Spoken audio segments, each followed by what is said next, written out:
Neymar, Cunha, Martinelli, Rafinha. Neymar ফিরলে Brazil হবে ভয়ঙ্কর। বিশ্বকাপের আগে ছন্দে ফিরেছে ব্রাজিল। গতকাল চিলির বিপক্ষে ব্রাজিলের জয় দেখে খুশি ব্রাজিল ভক্তরা। এমন ব্রাজিলকে দেখার অপেক্ষায় ছিল সেলেসাওরা। আন্তর্জাতিক অধীনে 3 ম্যাচেই ব্রাজিল ছন্দে ফিরেছে। গ্রুপ পর্বের সেরা 2 থেকে বিশ্বকাপ বাছাই পর্ব শেষ করল ব্রাজিল।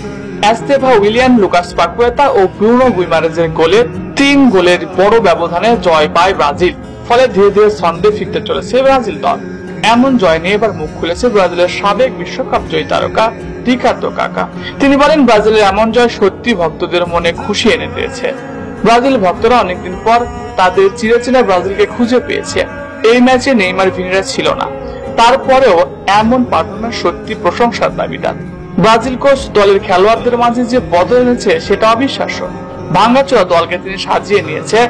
মাত্র 3 ম্যাচে ব্রাজিলের শক্তি প্রদান করে দেখিয়ে দিয়েছেন তিনি। কেন তাকে সেরা কোচ বলা হয়, কেন তাকে সেরা কোচ সবাই মানে, এটাই তার প্রমাণ। তবে আসন্ন ম্যাচে ব্রাজিল দলে ফিরবে নেইমার জুনিয়র। নেইমার ফিরলে ব্রাজিল দলের ভারসাম্য আরো বাড়বে। তবে এখন ব্রাজিল দলে জায়গা পাওয়া নিয়ে মধুর সমস্যা তৈরি হয়েছে। সবাইকে ভালো পারফর্ম করে ব্রাজিল দলে আসতে হবে। আশা করি আগামী ম্যাচগুলোতে ব্রাজিল ভালো করবে। সেই সাথে নেইমারের সাথে নিয়ে মাঠে নামবে প্রিয় ব্রাজিল দল।